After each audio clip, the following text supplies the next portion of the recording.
So Dave, a lot of our Indian viewers were looking forward to this chat. They wanted to know more about you, and especially after Mr. Shashank Manohar put in his papers, and you've thrown in your name, to stand in the race to become the new ICC chairman. You run a lot of businesses, you've done a lot of investments, you play in the stock market. So do you think that your business experience overall, because this is also like running a business, right? So it's a massive business. I think that's exactly what ICC chairmanship needs.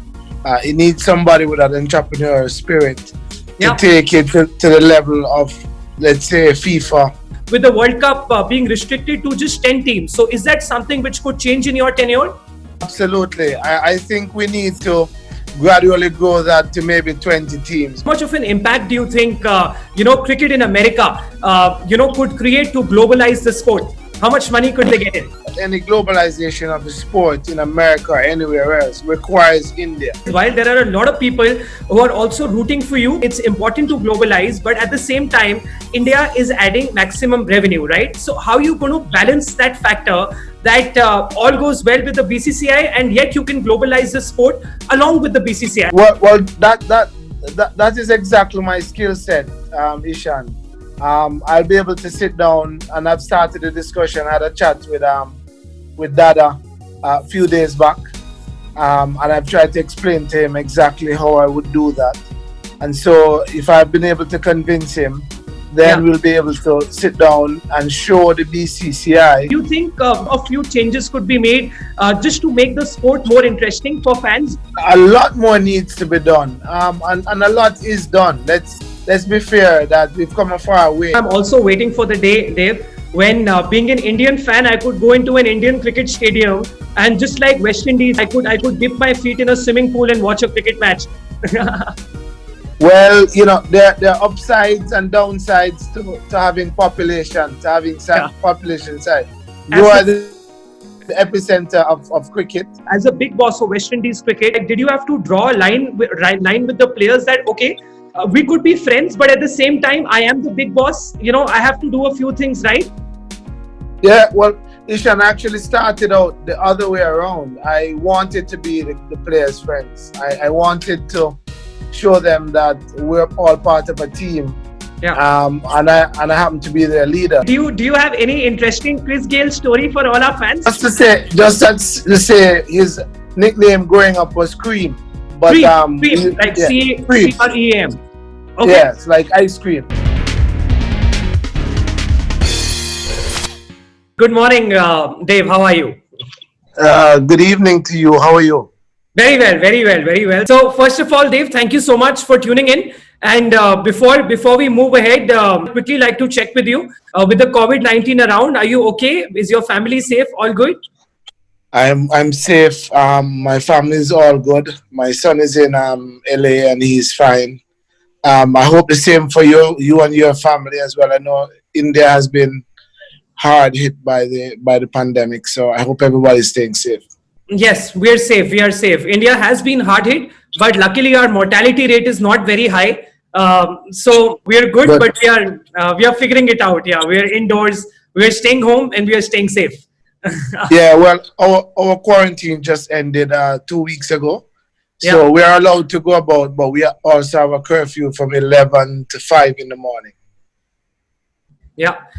So Dave, I believe if we could start, a lot of our Indian viewers were looking forward to this chat. They wanted to know more about you, and especially after Mr. Shashank Manohar put in his papers, and you've thrown in your name to stand in the race to become the new ICC chairman. So my first question to you, Dave, is that you have a lot of business experience as well. You're an investor. You run a lot of businesses. You've done a lot of investments. You play in the stock market. So do you think that your business experience overall, keeping all the things aside, whatever business you've done so far, because this is also like running a business, right? So it's a massive business. Yeah. So do you think that experience, that entrepreneur brain of yours is going to help, is going to add value? I think that's exactly what ICC chairmanship needs. It needs somebody with an entrepreneurial spirit to take it to the level of, let's say, FIFA Yeah. or the IOC. I think for very long we've been focused on the sport rather than how we expand the sport, and looking at it through different lenses, as I said. So I've been, interestingly, I'm 50 years of age and I've been managing people from I was 22. So, so I have a lot of experience in managing people who are way older than I am. And so coupled with that experience and being in financial sector for the last 25 years, Yeah. I think I'm ideally suited to be able to take on this role. And you also played a lot of sports yourself while growing up. You used to play a lot of cricket. So you have that mindset as well. Along with your entrepreneur mind, you also know how it feels to be on the other side of the table as a player, as Yes. an athlete. No, absolutely. No, not only that. I've served pretty much every facet of the game, Absolutely. of cricket, from carrying the water onto the pitch for the players, to scoring the board, to being manager of the teams, president of the club. I'm currently still president of my club back home in Jamaica, Kensington Cricket Club, which has produces people like Lawrence Rowe, Patrick Patterson. Yeah, I'm sure you know those names, and Yes. Wavel Hines, in the last decade. Wonderful, wonderful. Experience always helps, Dave. So my questions to you are: I framed a few general questions, which Sure.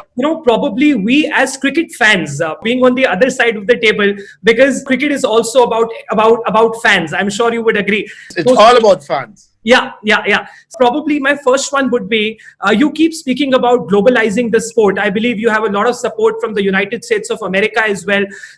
So my question to you is that, are you in favor of a 10 team World Cup?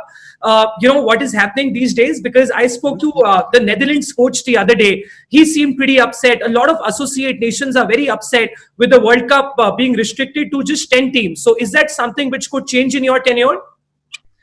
Absolutely. I think we need to gradually grow that to maybe 20 teams. But the important thing is not just the number of teams in the World Cup, Yes. is how do we get all the teams competitive, or more teams competitive? Because the issue with a 10-team World Cup is because the broadcasters want competitive matches.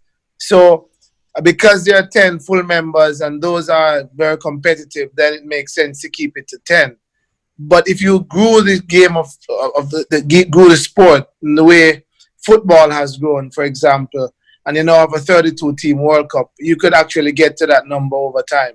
You need a competitive structure in everything we do in order to increase fans, in order to increase broadcast rights. So everything you do commercially has to also attract fans to the sport.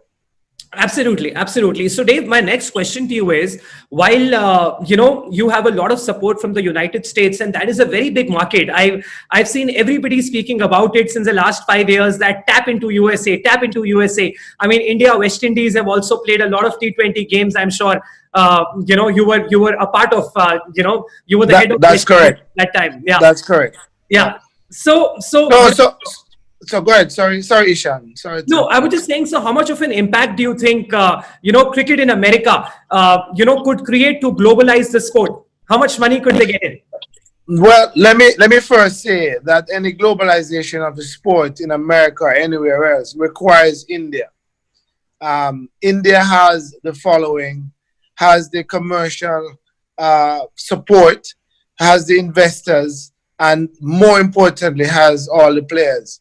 So any globalization of the game requires a big support from India. And in my view, going into America and getting the sport started would require some kind of I don't want to give away too much, but would Yes. require some cooperation between, let's say, the IPL, BCCI, getting a similar type of game going in America. Now, why do I speak to America and Americas? Not just long ago, 2007, 2011, we had Canada in the World Cup. Today, Canada is not anywhere close to the top of world cricket. Yeah. And so not a lot of emphasis has been placed on the Americas and Africa. We had Kenya, I think, in 2011 or 2007 as well, Yeah. and they've been off the boiler. So, how do we actually get more teams competitive and grow the sport? Now, there's talk about from the ICC about doing more world events. The challenge with world events is that you have less time to qualify. It cuts into your own domestic schedule. And the way the economics of cricket is organized today, only when you host cricket that you actually make money. So I'm not sure how you put in more events and still get countries to be sustainable and be able to grow the domestic part of their sport. So my own view is that we have not taken a holistic approach. Look at it. Domestic cricket T20 has come on the scene and has become the most profitable. But the countries are still vying for space within the calendar. And we just need to take another approach and look at it and say, is there a way, in my mind, to have less international cricket but more profitable, and maybe have more domestic cricket because that is growing, and use that to globalize the sport around the world? Yes, absolutely, absolutely. And Dave, so this is a little tricky because while there are a lot of people who are also rooting for you because they want somebody else out of the big three, to probably globalize the sport a little more. Having said that, as you said that India is somewhere adding a lot of value, and the Indian cricket team is generating the maximum revenue, right? So how you going to find that balance when you're globalizing the sport, right? It's okay, it's important to globalize, but at the same time India is adding maximum revenue, right? So how you going to balance that factor that all goes well with the BCCI and yet you can globalize the sport along with the BCCI? How are you going to find that balance where the BCCI is not hurt? Well, that is exactly my skill set, Ishan. I'll be able to sit down, and I've started a discussion. I had a chat with Dada a few days back, and I've tried to explain to him exactly how I would do that. And so, if I've been able to convince him, then we'll be able to sit down and show the BCCI how they will become part of a much, much bigger sport. Right now, we only have 104 members. Football has over 200 members. We've got to find a way to grow it. Now, but one of the biggest challenges, for example, is the pitch, or the playing surface, the wicket. We need to start look at how we can make that less expensive, less onerous to take care of. So maybe we need to look at artificial surfaces. Again, that will make it cheaper. And then when you go to world events, then you play on the proper turf pitches. So it's a lot of things to go through to show them and show everybody actually how we could actually make the sport bigger for all. And so they use the term maximum revenues. I don't think India is getting maximum revenues right now. I mean, there's a lot more that they could get because there's the TV market outside of India. And the countries outside of India are a lot, and they're not maximizing that. Yeah, I agree with you. And cricket is actually the second most popular sport in the world. But that is because it's majorly, like India has so many people and there's so much opportunity. That's correct. Asia. That's correct. But well, not just in India, but Asia. And so that block makes it looks like, yes, it's the second most popular sport, but numbers of countries, potential viewers, we're still missing quite a bit. And obviously, the women's game is also very, very important. So I don't want to ever forget that we need to. That is one of the. When we did our strategic plan at the ICC, we saw the women's and girls part of the game as one of the biggest opportunities to grow the sport. I absolutely agree. In fact, I was going to ask you that in the later part of my show, but I'll ask you now about the growth and development of women's cricket. I believe if I take India's example, the Indian women's team qualified for the final in 2005. When they qualified in 2005, there was a lot of boom. Suddenly, everybody was talking about Indian women's cricket. And then the second boom came in 2017 when we made it to the final again. So I think this is the right time. Mithali Raj, Harmanpreet Kaur, everybody wants to women's IPL. Women cricketers want to participate in the Big Bash League. There is a lot of scope, right? As far as women's cricket is concerned, the 100 in England is another concept which the ECB is looking at. Do you also have specific plans Are you going to focus? Do you think it's a right opportunity to strike when the metal is hot as far as women's No, cricket is concerned? no, absolutely. 2018 World T20 for women in the Caribbean. We had one of the most successful events for women cricket so far. The finals was sold out, and everybody had a wonderful time. And we got great accolades from the ICC for staging that event. And so, yes, we definitely believe that the women's game is rife. And we're champions. We were champions in 2016 as Yeah. well in your own backyard. And Yes. so, women's game, in women's sport in general is a massive area. As women are getting more liberal in their ways and thinking, and they're playing sports all around the world. And Yeah. they've been on a huge untapped market because we've never looked at them in that way. But they're massive fans, and our daughters and sisters and mothers. So it is a great opportunity, I believe, and I definitely have a plan for that as well. Absolutely. You said the 2016 World Cup. I was speaking to Haley Matthews, who top scored in the game a couple of Absolutely. days ago. So we are launching her interview as well really soon. And she had a really interesting story about, how she opened the innings, and after winning the World Cup, she was a little nervous. She was still very young at that time. She was the youngest player Yes, to score a half century in a World T20 final. Yeah. absolutely. I remember that. I was there. Wonderful, wonderful, Dave. So, Dave, my next question to you is: a lot of people have been speaking about 4-day test matches, probably to reduce test matches to 4 days to make it more interesting. Are you in favor of that, or you don't want to, probably just play around with the basics? No, I think again, without speaking out of turn, these are all things that need to be discussed, negotiated at the world cricket. But Test cricket in itself needs some looking at. I don't believe that every full member country or any country at all should be forced to play Test cricket to be able to participate. So that in itself is something we need to look at. And the reason why we're talking about 4-day tests versus a 5-day test is because all the teams are not equal. They're not Yeah. equally yoked. And so games are finishing in 3 days and 4 days, etc. So we need to look at that. And 4-day gives you one more day to relax, to recover. Because, again, the schedule is so tight. So if everybody doesn't have to play Test cricket, you really look back at the schedule, the calendar, and see exactly how you maximize revenues with fewer games. Then I think we don't need to necessarily mess with the 5-day format. I agree. I think that's very well put, Dave. A lot of people keep speaking about the administrative side of things, right? But I would like to probably talk about the fans as well. You mentioned FIFA, right? You were talking about FIFA. There's a lot of fan loyalty. There are fan clubs. There's a lot of fan loyalty. Manchester United has their own fan club. Chelsea has their own fan club.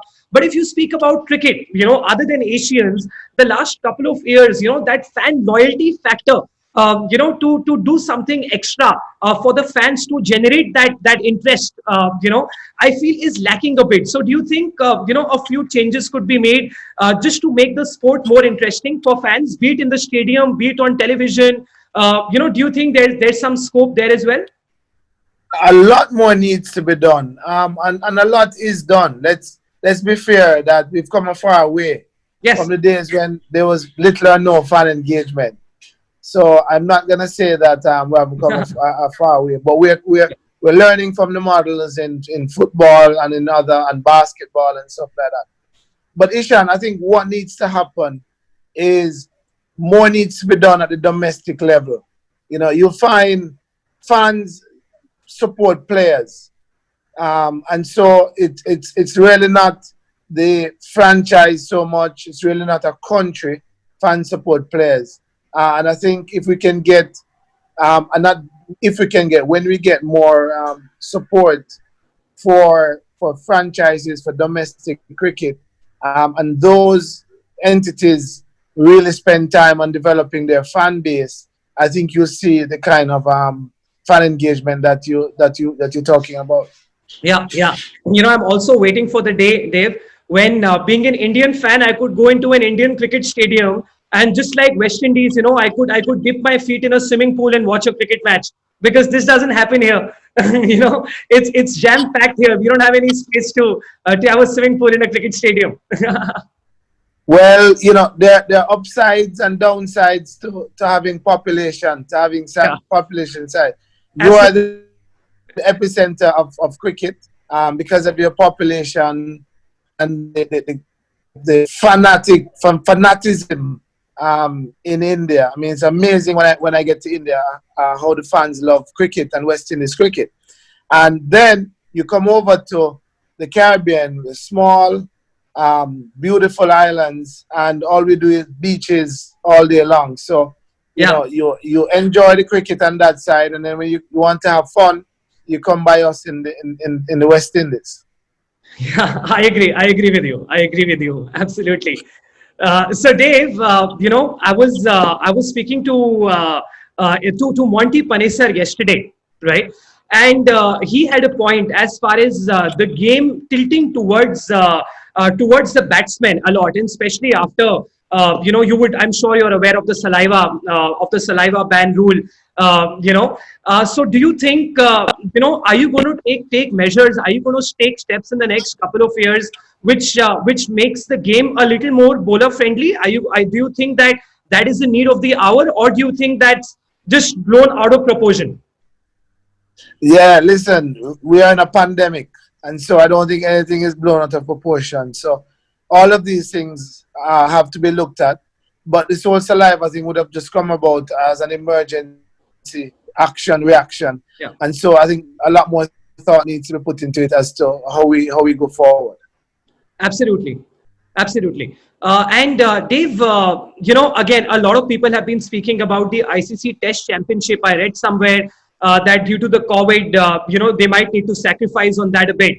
So, do you think that's true? And what is the future of the ICC Test Championship according to you now, considering the cricket calendar will need to be squeezed quite a bit? Well, exactly. I mean, I think I answered that earlier. Yeah, Because the ICC Test Championship is therefore really forcing everybody to play Test cricket in order to play in a championship.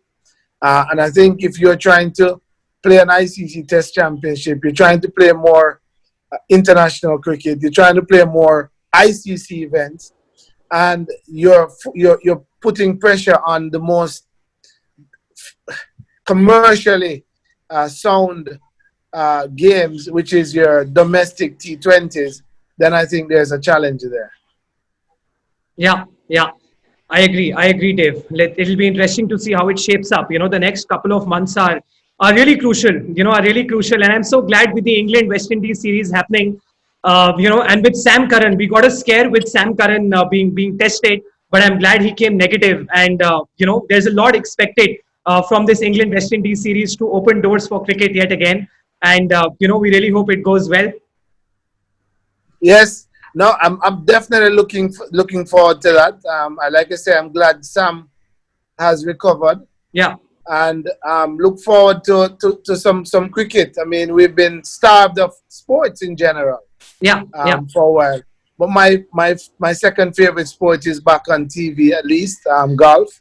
So I've been enjoying that while I wait on cricket to restart.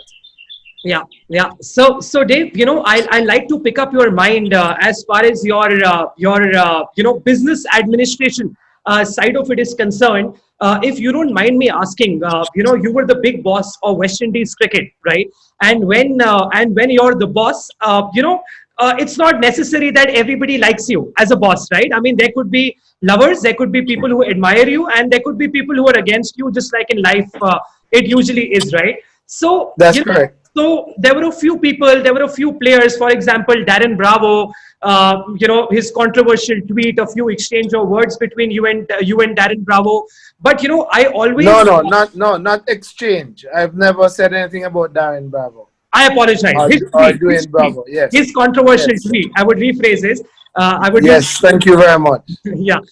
So my question to you is that you always had this stand that I'm the administrator. I'm going to run the business, right? And you guys have to play. Your job is to play. I'm going to run the business, and you thought very practically. I mean, you didn't really get emotions, take over, in business, which is fair because that is how a businessman should operate, right? So my question to you is that as an administrator, as a big boss of West Indies cricket, did you have to probably maintain a particular distance? Like, did you have to draw a line with the players that okay, we could be friends, but at the same time, I am the big boss. I have to do a few things right. Yeah, well, Ishan actually started out the other way around. I wanted to be the players' friends. I wanted to show them that we're all part of a team. Yeah. And I happen to be their leader. So when I took office in 2013, just before a tour of India, I took them to Miami. Stayed in the same hotel with everybody. I played cricket with them, played football, shoot hoops, and we went to the one of the Disney's theme parks. And so that was to demonstrate to them that I'm one of them, and it just happened to be the leader. But that approach did not work, and I think they felt that I was too close. And so I sat down with them and I tried to explain the kind of organization we wanted to build, and that didn't work out. So I had to take another approach, which is to be a little bit more distant. So I wanted to be closer, but what's happening, Ishan, which is the issue in sports management and I suppose governing bodies. There are different roles that one has to play when you're the governing body chairman. So I have to make sure that we have monies for development. I have to deal with the current set of players, and we need to find a way to ensure that those past also benefit from what they've produced. In a franchise system, the franchise owner literally owns the players. He decides who plays, who he releases, gets rid of. He doesn't care, really and truly. And so he can be their friend and wants to be their friend by taking them home and being really friendly with them. Whereas as a governing body, you need to seem almost neutral with everybody so that everybody believes that they have an equal opportunity and that the system works and it's not a personal thing. So when you have players, and especially since the domestic game has now blossomed, they've come to India and they've had these huge franchise owners who treat them differently from a West Indies cricket board. And they're expecting that the West Indies cricket board should treat them in a similar fashion to how they're treated by the franchises. And that is not possible, because then other players who are coming through the system is then wondering, is that favoritism? Is that, am I going to be treated the same way? And it creates challenges. So, absolutely, it's a very difficult balance. And then you go to, let's say, ICC chairman, you don't interact with players at all. You're there interacting with the chairman of boards who are themselves running the business. So it's all different skill sets that you will require and understanding, your approach. So I could be friendly with players from all over the world. It wouldn't matter, because decisions are being made at the very high level that will impact them or not. Yeah, I think I really respect you for that, Dave, because that's how it is everywhere. You're at work. Let's say you're in an office. You could be friends with your colleagues, right? And if it's working out, it's great. If it's working out well. But if it's not working out, everybody should know where to draw the line for the best professional interests. And I think that's what you did. So I think I respect you for that. And it wasn't the case with everybody, Dave. It was just a few players. If you speak about speak about the brighter side of it, I believe Chris Gale and you were great buddies. In fact, you grew up together. Is that right? You played a lot of cricket while you were growing up as well. That's correct. Well, he's a few years younger than me. We would have played a few games, but we grew up in the same area. His club is next door to mine, so we're family friends. Know all of his family, that kind of thing. So.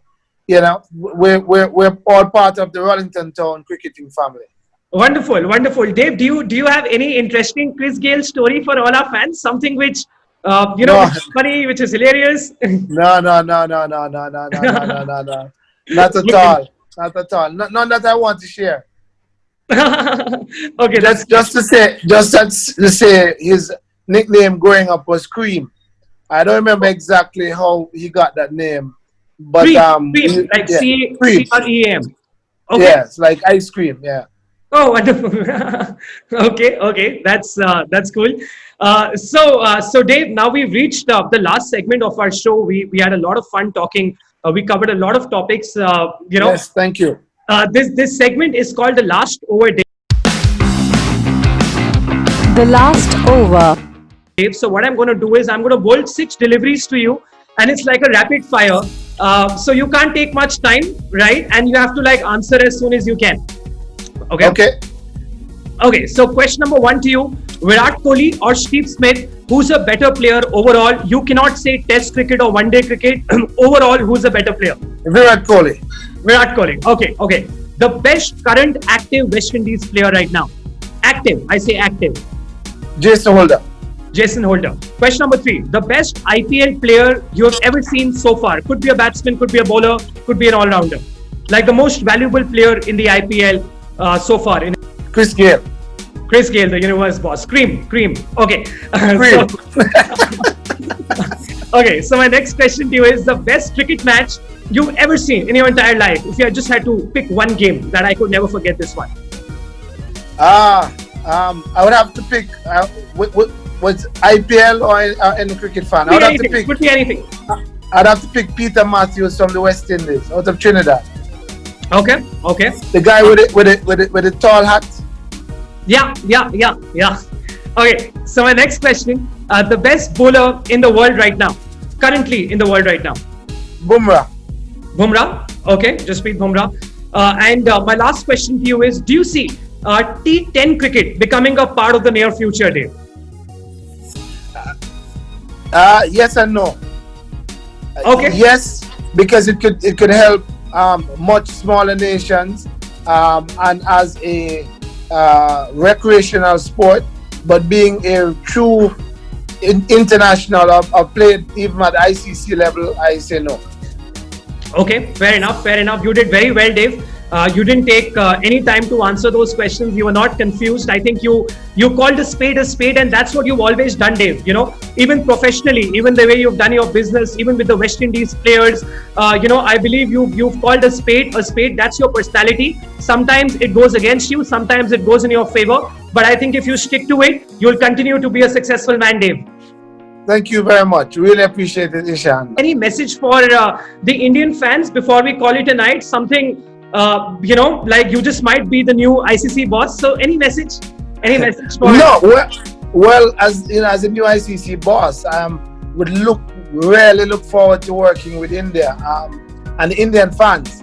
I believe, and I'm not gonna. This is not a political ploy, but I believe the IPL is the most exciting product in sports right now, and we need to find a way to grow that and really let more fans in India enjoy the game. You have like 53 international stadia, and that needs to be utilized. So and even abroad, as you said, you might not mind taking the IPL abroad as well. Sorry? No, absolutely. No, absolutely. And that's what I've been saying. How do we grow that? Because that is the most profitable product that we have now. Not trying to do more ICC events. And I just say this: the World Cup of football. How many times do you have it every 4 years? Yeah. All right, and it's still way more profitable than all the events that the ICC is putting together. So there must be something in there that we need to learn some lessons from.